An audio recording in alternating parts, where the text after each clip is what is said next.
Hi everybody, how are you all? I hope you all are keeping well. So, I think you all are waiting for the remaining pattern of the question papers of the board exams. In the last video, I told you how many questions from a chapter in board exam are asked and what are their marks.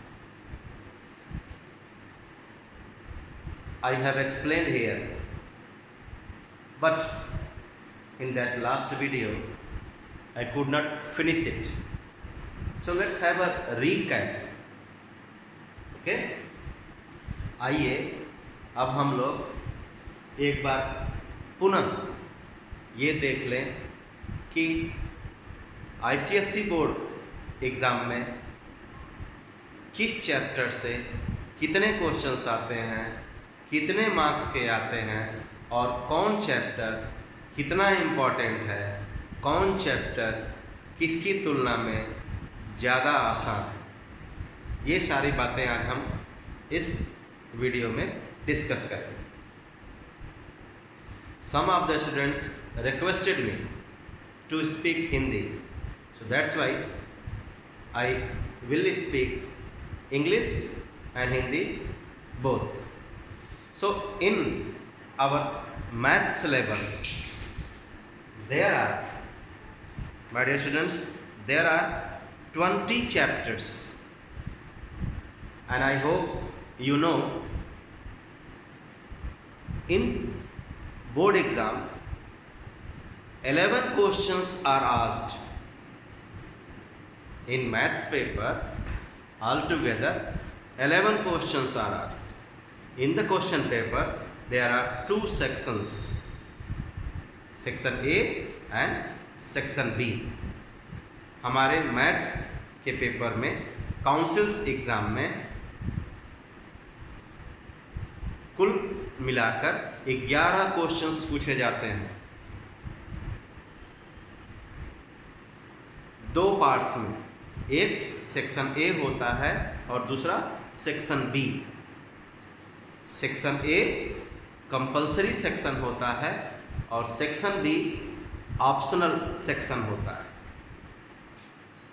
Each section, from each section we have to do 4 questions.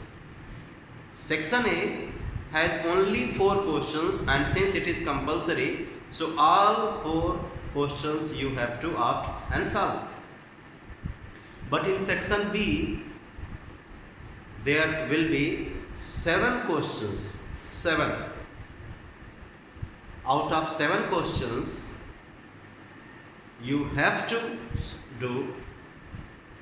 to select only 4. It means you need to do altogether from section A and section B only 8 questions. Only 8 questions. आपको कुल मिलाकर के section A से और section B से 8 questions करने होते हैं। 4 सेक्शन ए से जो कि कंपलसरी सेक्शन होता है, उसमें कोई ऑप्शन नहीं होता, और बाकी 4 सेक्शन बी से करना होता है जिसमें कि कुल मिलाकर के 7 क्वेश्चंस होते हैं। सेक्शन बी में 7 क्वेश्चंस होते हैं। ओके, तो अब हमको ये जानना है कि किस चैप्टर से कितने क्वेश्चंस आते हैं और कितने मार्क्स के आ सकते हैं। ओके, ठीक, चलिए अब बता दें। तो फिर से एक बार बता दें कि आपका क्वेश्चन पेपर 80 मार्क्स का होता है। 20 मार्क्स आप असाइनमेंट से पाते हैं। मैं आपको असाइनमेंट बनाने में भी हेल्प करूंगा, एक वीडियो बना के भेजूंगा। You have to watch that video till the end. I will explain you how to complete the assignment to get 20 marks in the board exam. Rest 18 you have to, for rest 18 you have to write the council's exam, but 20 you get from your project work which the teachers give you during the vacations. आपको आपके शिक्षक छुट्टियों में आपको project work complete करने के लिए देते हैं, और हर एक सब्जेक्ट का अलग अलग प्रोजेक्ट वर्क होता है। हर एक प्रोजेक्ट 20 मार्क्स के होते हैं, तो 80 मार्क्स आप थ्योरी बोल सकते हो, जो कि फरवरी या मार्च में एग्ज़ाम होता है, उसमें लिखना होगा। 20 मार्क्स आपको स्कूल के टीचर्स देंगे असाइनमेंट कंप्लीट करने पे, जिसको कि आप फाइल में कंप्लीट करेंगे। For maths I will help you how to complete it and get 20 out of, और minimum 19 definitely you will gate.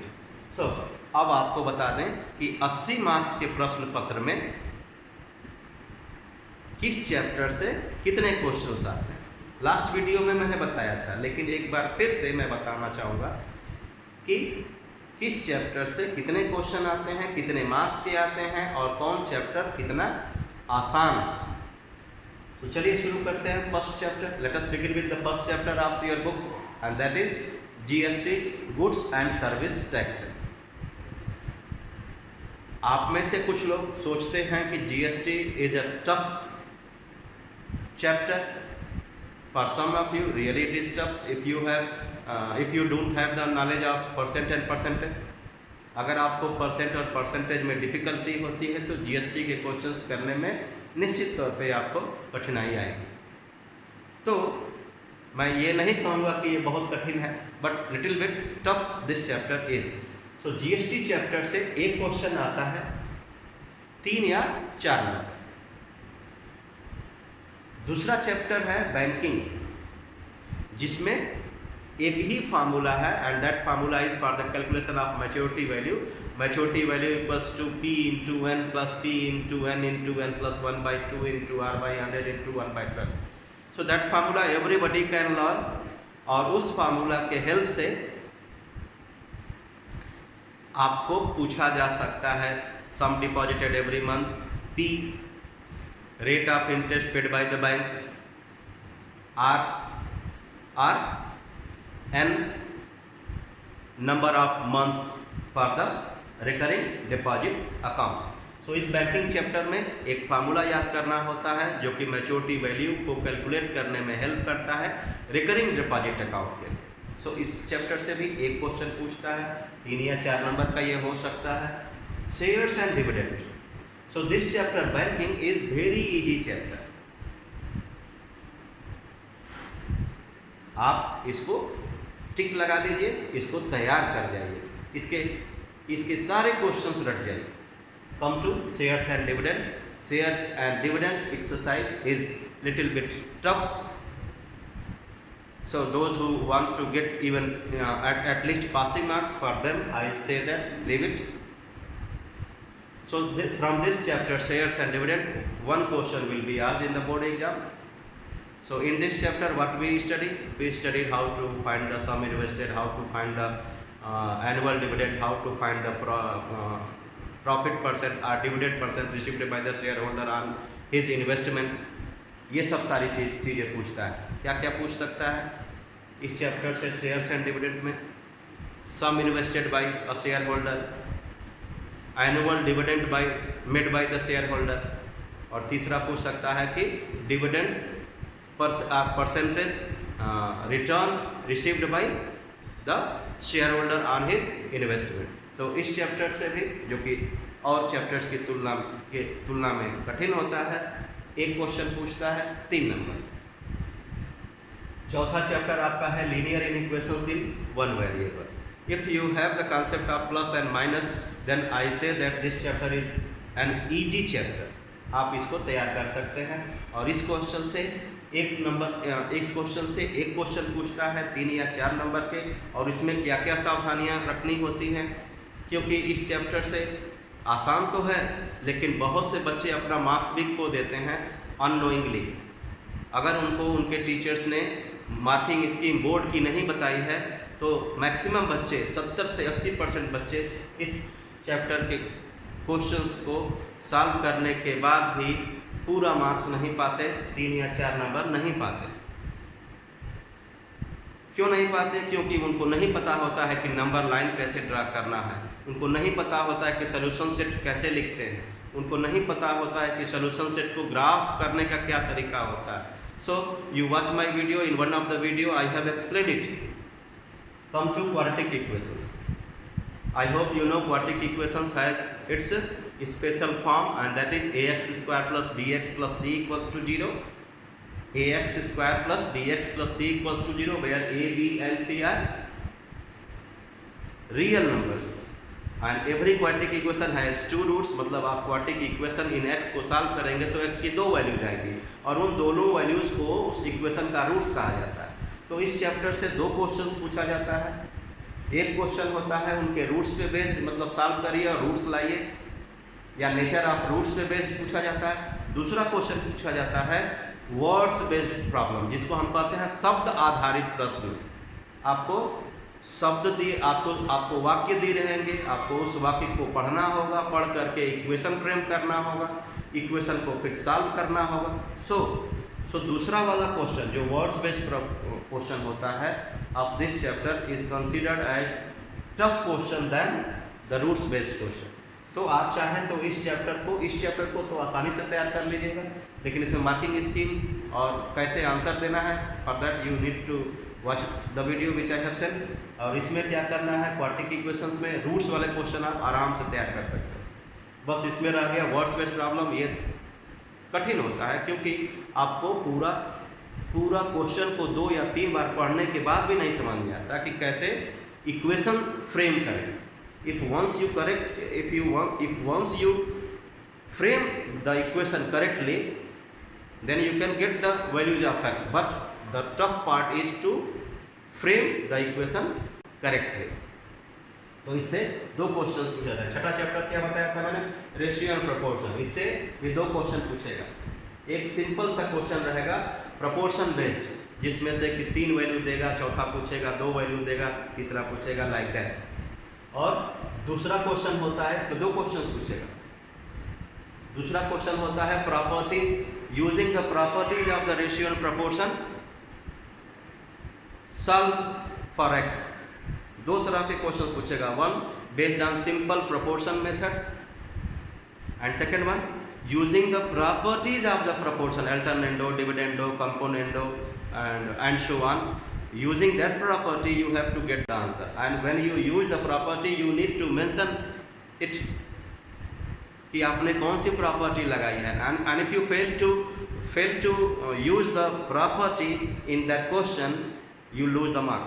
जब क्वेश्चन में लिखा होता है कि प्रॉपर्टी लगाइए रेशियो और प्रोपोर्शन का और सॉल्व करिए, और आप बिना प्रॉपर्टी लगाए अलजेब्रिक मेथड से सॉल्व कर देते हैं तो आप अपने मार्क्स खो देते हैं, याद रखिएगा। अब आ जाइए आप फैक्टर एंड रिमाइंडर थ्योरम। तो इस चैप्टर से 2 क्वेश्चन पूछता है, ये आप चाहें तो इसको तैयार कर सकते हैं। ये अपेक्षाकृत और चैप्टर्स की तुलना में आसान चैप्टर। फिर आ जाइए फैक्टर एंड रिमाइंडर, सब लोग इसको तैयार कर सकते हैं। ये चैप्टर आसान है, ये चैप्टर आसान है, इसको सब लोग तैयार कर सकते हैं। और इससे एक क्वेश्चन निश्चित तौर पे पूछेगा 3 या 4 बोर्ड एग्जाम। अब इस चैप्टर में आपको क्या सीखना है, इस चैप्टर में आपको सीखना पड़ता है कि कैसे डिवाइड करें, how to divide a polynomial by a binomial. आपको डिवीजन का ज्ञान होना चाहिए, और वो डिवीजन अगर आपको नहीं आ रहा है तो आप अपने गाइड करने वाले से कहिए कि मुझे डिवीजन करना सिखा दीजिए, क्योंकि फैक्टराइजेशन बेस्ड क्वेश्चन भी पूछता है। Factorize the following expression completely using the reminder of factor theorem. तो आपको डिवीजन भी सीखना पड़ेगा इस चैप्टर में। अब आ जाइए मैट्रिसेस, ये सबसे आसान चैप्टर माना जाता है और बच्चे इससे क्वेश्चंस करते भी, बट इसमें भी बच्चों से कुछ साधारण सी गलतियां होती हैं जिसके कारण उनका पूरा मार्क्स एग्जाम में नहीं आ पाता, वो मैं जब आपको वीडियो बनाऊंगा उस चैप्टर का तो बताऊंगा, और आप ध्यान से उसको देखिएगा कि बच्चे आंसर लाने के बावजूद भी पूरा मार्क्स क्यों नहीं पाते। मैट्रिसेस 2 क्वेश्चंस, एक मैट्रिसेस के जोड़ने और घटाने पे बेस्ड क्वेश्चन रहता है, दूसरा मैट्रिसेस के मल्टीप्लिकेशन पे बेस्ड क्वेश्चन रहता है। तो 2 क्वेश्चंस आपके मैट्रिसेस चैप्टर से रहेगा। ये बहुत ही आसान चैप्टर है, इसको आप तैयार कर सकते हैं एग्जामिनेशन की दृष्टि से अच्छा स्कोर करने के लिए। अब आ जाइए मैट्रिसेस के बाद एपी एंड जीपी। ये चैप्टर दूसरों की तुलना में कठिन समझा जाता है। इस चैप्टर से मिनिमम 3 क्वेश्चंस पूछेगा, इस चैप्टर से मिनिमम 3 क्वेश्चन पूछेगा, 9 या 10 नंबर मैंने लिखा है यहाँ। फिर आ जाइए चैप्टर रिफ्लेक्शन। चैप्टर रिफ्लेक्शन के क्वेश्चंस को करने के लिए आपको ग्राफ का हेल्प लेना पड़ता है। ग्राफ आपको एग्ज़ाम में ग्राफ मांगना पड़ता है टीचर से, वो आपको ग्राफ प्रोवाइड करेंगे, और आप जब इसके आंसर्स देते हैं तो क्या करेंगे, आप जो स्केल क्वेश्चन पेपर में मेंस दिया रहेगा उसी स्केल को फॉलो करेंगे। अगर स्केल में लिखा है 1 centimetre is equal to 1 unit, तो आप 1 centimetre is equal to 1 unit ही यूज करेंगे, और अगर लिखा है 2 centimetre is equal to 1 unit तो आप 2 सेंटीमीटर ही यूज करेंगे। In case you fail to use that scale तो आपका 1 नंबर निश्चित तौर पे कट जाएगा। तो इस रिफ्लेक्शन चैप्टर से 3, 4 या 6 नंबर 3, 4 या 6 नंबर के क्वेश्चन पूछेगा। एक ही क्वेश्चन पूछेगा, 3 नंबर का भी पूछ सकता है, 4 नंबर का भी पूछ सकता है, या 6 नंबर का भी पूछ सकता है, याद रखें। अब इसमें reflection in x axis, reflection in y axis, reflection in origin, invariant points, यही सारी 4 चीज़ें पढ़नी है। Reflection in x axis, reflection in y axis, reflection in origin and invariant point, यही 4 चीज़ें पढ़नी है इस रिफ्लेक्शन चैप्टर में। ये भी बहुत आसान चैप्टर है। तो कौन कौन से चैप्टर्स मैंने कहा आसान है, आपके लिए तैयारी कर सकते हैं अच्छा स्कोर करने के लिए, बोर्ड एग्जाम में पास होने के लिए, 50-60 मार्क्स के लिए। Banking, linear equation in 1 variable, quadratic में ये रूट्स बेस्ड। फिर इसके बाद मैंने कहा कि रेशियो प्रोपोर्शन रहने दीजिए, फैक्टर एंड रिमाइंडर आप तैयार कर सकते हैं, एक क्वेश्चन पूछेगा। फिर दूसरा मैट्रिसेस, 2 क्वेश्चन पूछेगा। आपको मैंने मार्क्स लिख दिए हैं, आप जोड़ सकते हैं कि अगर आपका ये चैप्टर तैयार हो गया तो एग्ज़ाम में कितना मार्क्स पा सकते हैं। फिर आ जाइए चैप्टर 9। मैं बोल रहा हूँ ये थोड़ा कठिन होता है, इसको चाहे तो आप न तैयार करें, क्वेश्चन 10 पे है, लेकिन those who have to score 80 out of 80 they have to study every chapter and prepare. जिनको 100 में 100 पाना है, 80 मार्क्स आपके रिटन एग्जाम के होंगे, तो 100 में 100 पाना है तो 80 में 80 लाना होगा, और 80 में 80 लाने के लिए आपको हर एक चैप्टर तैयार करना पड़ेगा। अब आ जाइए रिफ्लेक्शन। रिफ्लेक्शन बहुत आसान है, इसको भी आप तैयार कर सकते हैं, 3, 4 या 6 नंबर का क्वेश्चन पूछेगा। आ जाइए क्वाड्रेट ज्योमेट्री। क्वाड्रेट ज्योमेट्री जो कि पूरी तरह से कोऑर्डिनेट्स बेस्ड होता तो है, लेकिन इसमें ग्राफ यूज नहीं किया जाता। नाम है coordinate geometry but we don't use the graph. और इस क्वाड्रेट ज्योमेट्री में 2 क्वेश्चंस पूछा जाता है बोर्ड एग्जाम में। एक होता है यूजिंग सेक्शन फार्मूला। 2 साल पहले डिस्टेंस फार्मूला बेस्ड क्वेश्चंस भी पूछे जाते थे, लेकिन अब वो क्लास 9th में चला गया है, इसलिए अब आपको आने वाले सालों में बोर्ड एग्जाम में इस चैप्टर से 2 तरह के क्वेश्चंस पूछे जाएंगे। एक होगा सेक्शन फार्मूला पे बेस्ड, मिड पॉइंट फार्मूला पे based, slope of the equation, slope of the line पे बेस्ड। एक क्वेश्चन तो ये होगा। दूसरा क्वेश्चन होगा find the equation of the line. क्या इक्वेशन ऑफ द लाइन पे बेस्ड होगा। दूसरा सेक्शन फार्मूला पे बेस्ड होगा, स्लोप पे बेस्ड होगा, डिस्टेंस फार्मूला पे बेस्ड हो सकता है, मिड पॉइंट फार्मूला पे बेस्ड हो सकता है, फार्मूला ऑफ सेंट्रॉइड पे बेस्ड हो सकता है। याद रखिए सेंट्रॉइड पे बेस्ड हो सकता है।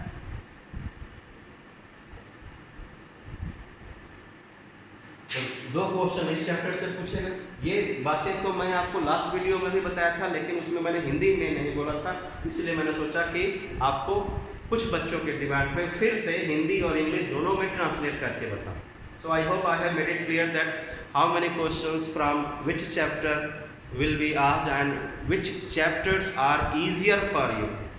अब आगे चलते हैं, रेस्ट रिमेनिंग 9 चैप्टर्स को डिस्कस करते हैं। There are 20 chapters in your book, 11 chapters we have discussed. Now we will be discussing about the 9 remaining chapters.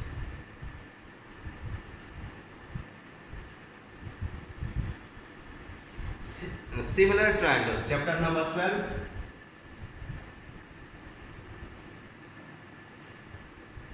Similar triangles.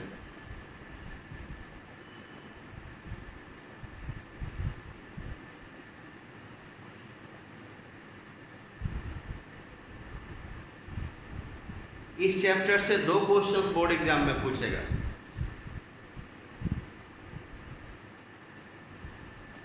छः या 7 नंबर के। वो 2 क्वेश्चंस किस तरह के होंगे?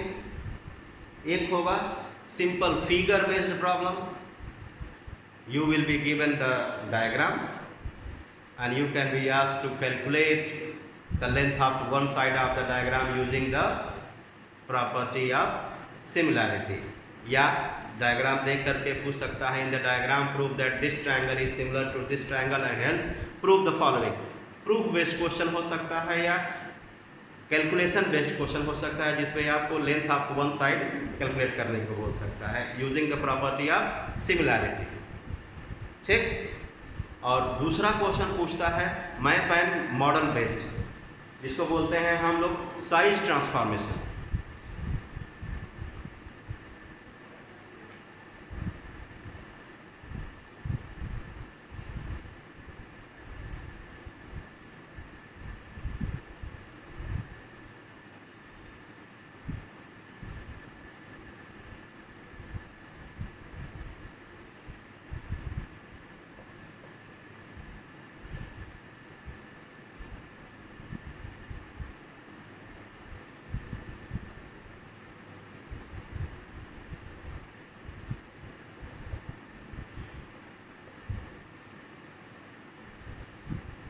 दो क्वेश्चन पूछ सकता है, प्रूफ बेस्ड ज्योमेट्रिकल क्वेश्चन और दूसरा साइज ट्रांसफॉर्मेशन, जिसमें कि आपको लेंथ, एरिया या वॉल्यूम ऑफ द मॉडल या मैप निकालने को बोल सकता है। ठीक। तो 2 क्वेश्चन किस चैप्टर से? सिमिलैरिटी। तो सिमिलैरिटी चैप्टर कठिन माना जाता है, तो जो बच्चे पास होना चाहते हैं, 50-60 मार्क्स पाना चाहते हैं, वो अपना फोकस उन चैप्टर्स पे ज़्यादा उनको करना होगा जो चैप्टर्स बाकी चैप्टर्स की तुलना में आसान है। तो ये चैप्टर बाकी चैप्टर्स की तुलना में थोड़ा कठिन माना जाता है। अब आ जाइए लोसाई।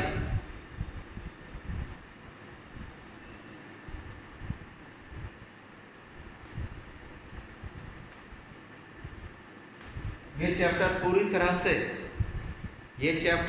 तरह से कंस्ट्रक्शन बेस्ड होता है और ज्योमेट्रिकल कॉन्सेप्ट पे बेस्ड होता है। ये चैप्टर माना जाता है कि कठिन है, क्योंकि आप कंस्ट्रक्शन शुरू से ही आप कंस्ट्रक्शन में कुछ लोग कमज़ोर होते हो, तो इस चैप्टर को आप कह सकते हो कि ये चैप्टर अपेक्षाकृत कठिन है।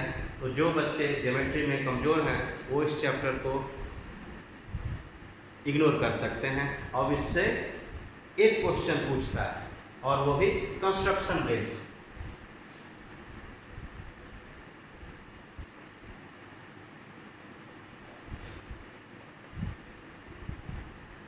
और इसमें आपको कंस्ट्रक्शन ऑफ द ट्रायंगल तो आना ही चाहिए, तभी आप कर पाएंगे। After construction of the triangle you need to have the concepts of perpendicular bisector and angular bisector. तो आपको एंगुलर बाइसेक्टर और परपेंडिकुलर बाइसेक्टर बेस्ड कॉन्सेप्ट अगर है तो आप इस लोसाई बेस्ड क्वेश्चन को आराम से कर सकते हैं, बट वही लोग कर पाएंगे जो कंस्ट्रक्शन 6, 7, 8, 9 में अच्छे से पढ़े हैं। अब आज एक क्वेश्चन पूछेगा 3 या 4 मार्क्स से। अब आइए let us go to the next chapter and that is chapter number 14।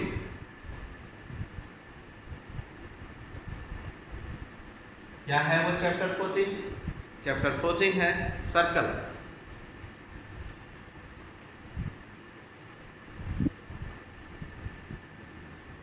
बहुत ही लॉन्ग चैप्टर है ये सर्कल। अब तो कुछ छोटा हो गया है क्योंकि सर्कल का कुछ हिस्सा क्लास 9th में भी पढ़ा दिया जाता है। Otherwise 2 years before this chapter circle was very lengthy.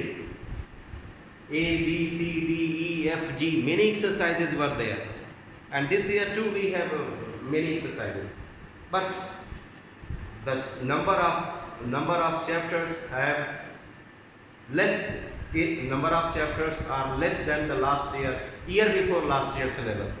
फिर भी इस सर्कल चैप्टर से आपको पता होना चाहिए कि 3 क्वेश्चन पूछता है पूरा। अगर सारे थ्योरम्स और properties if you have prepared, then only you would be able to do the questions of this chapter circle, and 3 questions so will be asked either 9 or 10 marks. इस चैप्टर से 3 question पूछेगा circle chapter से, जो कि geometry based है, न कि area और सरकमफ्रेंस बेस्ड नहीं। Don't get confuse, this chapter circle is based on geometry, not based on that mensuration means area and circumference. No, area and circumference will not be asked from this chapter. From this chapter we will be asked to calculate the angles in the circle. We can be asked to calculate the length of the chords. You can be asked to calculate the length of the tangent, etc. So 3 questions पूछेगा इस circle chapter से। अगर आप पूरा का पूरा exercises तैयार कर पाएंगे तो 3 क्वेश्चन कर पाएंगे। अदरवाइज एक क्वेश्चन तो लगभग सभी कर लेते हैं, और वो सिंपल क्वेश्चन होता है किस पे based, calculate the angles in the diagram, and that angles will be based on angle in semicircle, or angles on the same segment, angles on the same chord, angles on the same arc. You know that angles on the same arc are equal. आपको पता है कि centre पे बना angle circumference पे बने angle का 2 गुना होता है। ये सब सारी बातें अगर आप जानते हो तो एक क्वेश्चन तो इस चैप्टर का सभी लोग कर लोगे, लेकिन तीनों क्वेश्चन करने के लिए पूरा का पूरा चैप्टर तैयार होना चाहिए। So this is tough topic. तो चैप्टर नंबर 14 हो गया। अब आइए chapter 15।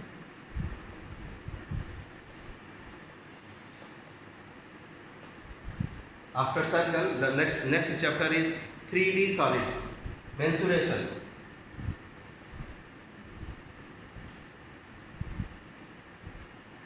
3-dimensional solids, 3-dimensional solids, और वो 3-dimensional solids क्या होते हैं?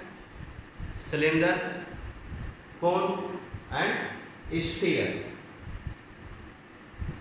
सिलेंडर, कोन एंड स्फीयर, क्योंकि आप 2 और सॉलिड्स हैं वो आप क्लास 9th में पढ़ चुके होते हैं, वो होता है क्यूब एंड क्यूबॉइड। तो इस 3D सॉलिड से 2 क्वेश्चंस पूछता है।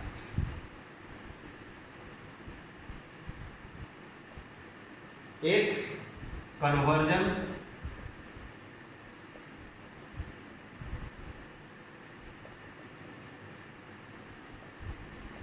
ऑफ सॉलिड्स, दूसरा कॉम्बिनेशन ऑफ सॉलिड्स।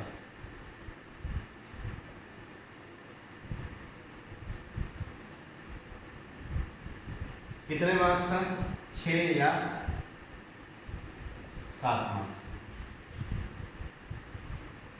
तो ये चैप्टर भी और चैप्टर्स की तुलना में कठिन होता है। 3D ज्योमेट्री, 3-dimensional सॉलिड्स, ये चैप्टर भी टफ है, ये चैप्टर भी टफ है, ये चैप्टर भी टफ है। Loci chapter 13, chapter 14, chapter 15, all these 3 are tough than the others. Next, come to trigonometrical identities and tables. Next, chapter 16.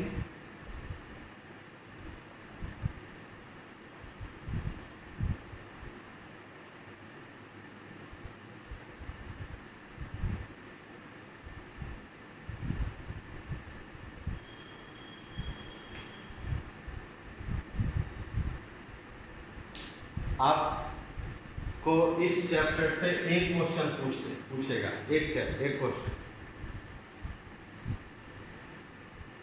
और वो होगा प्रूफ बेस्ड।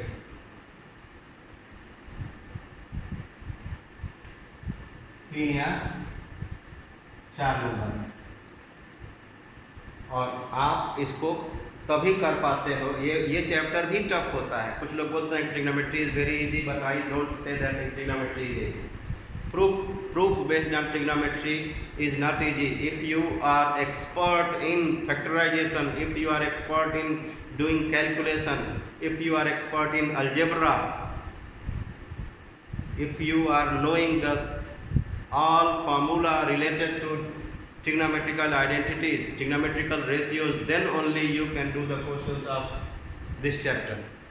अगर आपको फैक्टराइजेशन के सारे फार्मूले याद हैं, अगर आपको अलजेब्रा के सारे चेंज ऑफ सब्जेक्ट वगैरह पता है, अगर आपको सिंप्लीफिकेशन ऑफ फ्रैक्शंस पता आप जानते हो, तो इस चैप्टर, अगर आप ट्रिग्नोमेट्रिकल रेशियोज के फार्मूला, जिसमें कि सबसे ज़्यादा इंपॉर्टेंट होता है square relation, sine square theta plus cos square theta equals to 1, sec square theta minus tan square theta equals to 1, cosec square theta minus cot square theta equals to 1, अगर ये सारे, जिसको कि स्क्वायर रिलेशंस कहा जाता है, फिर उसके बाद होता है quotient relations, sine theta upon cos theta equals to tan theta, cos theta upon sine theta equals to cot theta, इसके बाद आता है reciprocal relations, mean sine theta equals to 1 by cosec theta and so on. अगर आपको ये सारे फार्मूले याद हैं तब आप इसके क्वेश्चंस कर पाते हो, अदरवाइज करना कठिन काम होता है। तो ये भी एक कठिन चैप्टर है, अगर आपको आसान लगे तो आप कर सकते हो। एक क्वेश्चन पूछता है,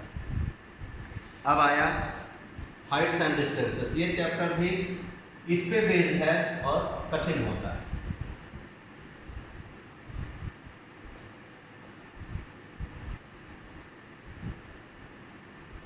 हाइट्स एंड डिस्टेंसेस, बच्चों याद रखो, इस चैप्टर से एक क्वेश्चन पूछता है, और आपको मैं बता दूं ये चैप्टर भी कठिन होता है।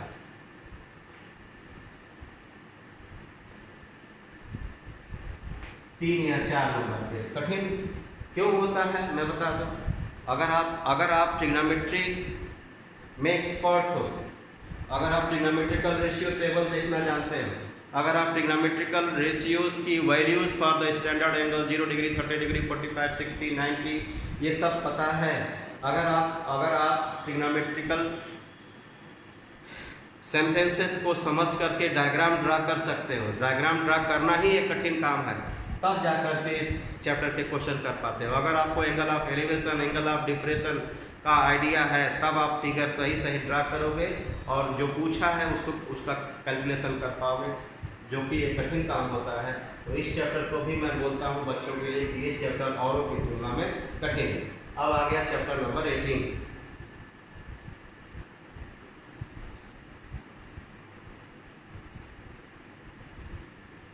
चैप्टर नंबर 18 को आपके बुक में तो चैप्टर 18, 19, 20 तीन और चैप्टर है, लेकिन मैं चैप्टर 18, 19 को कंबाइन करके बोलता हूँ और इसको मैं बोलता हूँ स्टैटिस्टिक्स।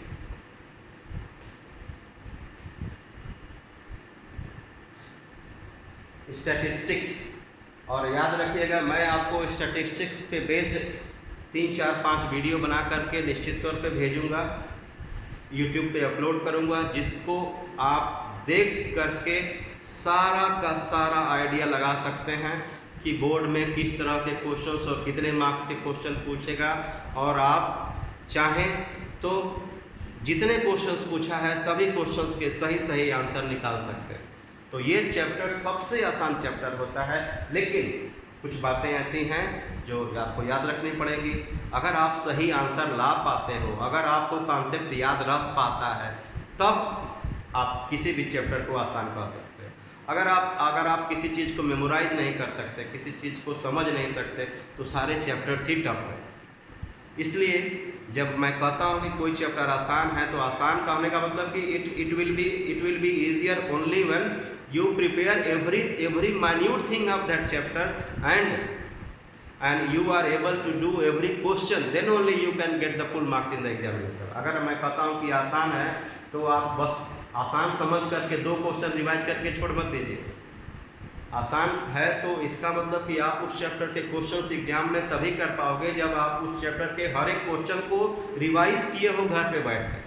अगर आपने सारे क्वेश्चंस को रिवाइज नहीं किया है तो आप नहीं, मैं तो बोल सकता हूँ आसान है, बट आपके लिए वो आसान नहीं है। तो इस चैप्टर से मिनिमम 10 मार्क्स, 3 क्वेश्चंस पूछता है, नॉट 10, 12 मार्क्स।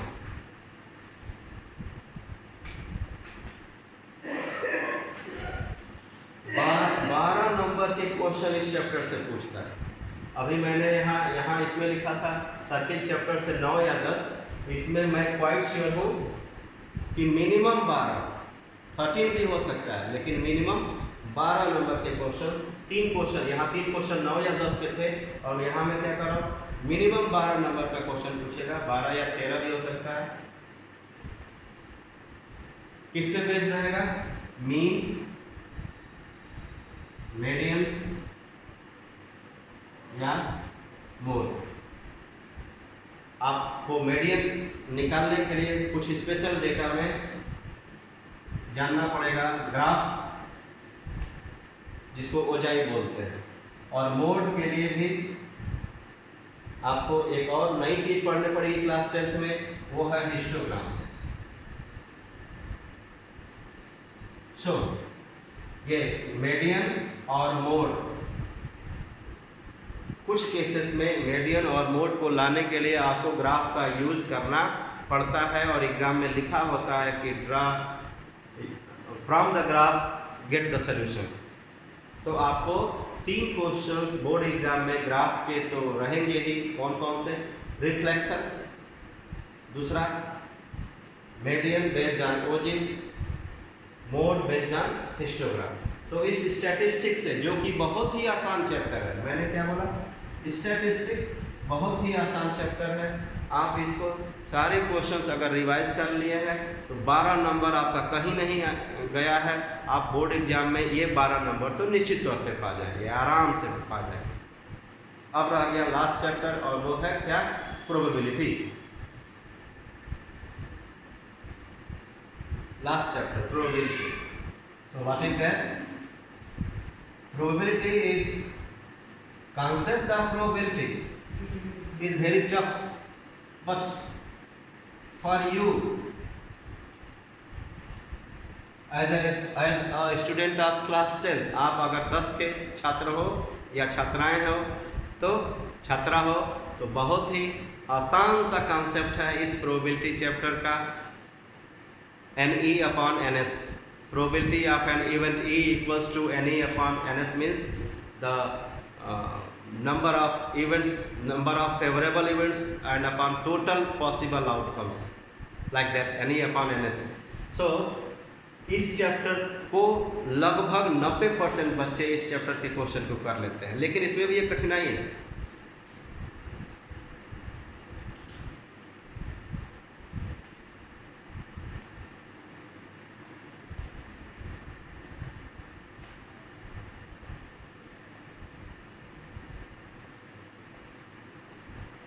तीन या 4 नंबर का एक क्वेश्चन बोर्ड एग्जाम में निश्चित तौर पर पूछेगा।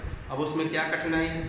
अगर आप चाहते हो कि ये चैप्टर आपका तैयार रहे और आप 3 या 4 नंबर एग्जाम में पा जाओ, तो आपको पता होना चाहिए कि नेचुरल नंबर क्या होते हैं, प्राइम नंबर्स क्या होते हैं, कंपोजिट नंबर्स क्या होते हैं, होल नंबर्स क्या होते हैं, ऑड नंबर्स क्या होते हैं, इवन नंबर्स क्या होते हैं, परफेक्ट स्क्वायर नेचुरल नंबर्स क्या होते हैं, परफेक्ट क्यूबिक नेचुरल नंबर्स क्या होते हैं। मतलब आपको सेट ऑफ नंबर्स का आइडिया होना चाहिए, natural number, whole number, composite number, prime numbers, like that. अगर आपको इन नंबर्स का आइडिया है तो बहुत ही आसान है ये चैप्टर, सारे लोग इस चैप्टर के क्वेश्चंस को कर सकते हो। तो ये चैप्टर भी औरों की तुलना में बहुत ही आसान है। तो आई होप मैंने इस वीडियो में आप सभी को इतना तो बता ही दिया है कि कौन चैप्टर्स आसान हैं, कौन चैप्टर्स आप तैयार कर सकते हो। और अगर आपने तैयारी की मेरी बातों के अनुसार, मार्किंग स्कीम भी मैं आपको और वीडियोस में बताता रहूँगा कि किस चैप्टर में क्या गलतियाँ बच्चे करते हैं ड्यू टू नेग्लिजेंस। आंसर तो आ जाता है और वो सोचते हैं कि आंसर आपको आ गया, लेकिन वो they don't score the full marks. वो सब आप वीडियोज़ में देखते रहेंगे, one after the other I will be uploading chapter by chapter. तो निश्चित तौर पे आप अच्छा मार्क्स एग्ज़ाम में स्कोर कर सकते हो।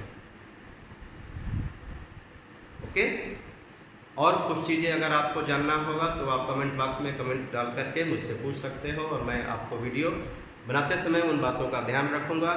फिर से एक बार मैं बता रहा हूँ कि आपको ये जो मैंने सिलेबस, ये जो मैंने pattern of the paper, maths paper बताया है, ये कंप्लीट सिलेबस के लिए है। If the syllabus is reduced this year by the council, तो क्वेश्चंस की संख्या का वेरिएशन इधर उधर हो सकता है। मतलब एक क्वेश्चन से एक की बजाय 2 क्वेश्चन, जब चैप्टर्स कम हो जाएंगे, पेपर 80 मार्क्स का ही रहेगा, so definitely from 1 chapter the number of questions will increase. So in that case if the board reduces, then I don't know how many chapters, how many questions will be asked from how many chapters, from which chapter, किस chapter से कितने questions पूछा जाएगा, तब मुझे थोड़ा सा कठिनाई होगी, आपको भी। लेकिन जितना मैंने लिखा है उतना तो पूछेंगे, और क्वेश्चंस की संख्या बढ़ सकती है। उसमें भी आपको ये संशय नहीं होना चाहिए कि सर ने एक क्वेश्चन लिखा, ऐसा ना हो कि उस चैप्टर से एक भी ना पूछा जाए। नहीं, अगर वो चैप्टर आपके सिलेबस में है तो निश्चित तौर पे उस चैप्टर से minimum 1 question will be there in the body, you don't worry.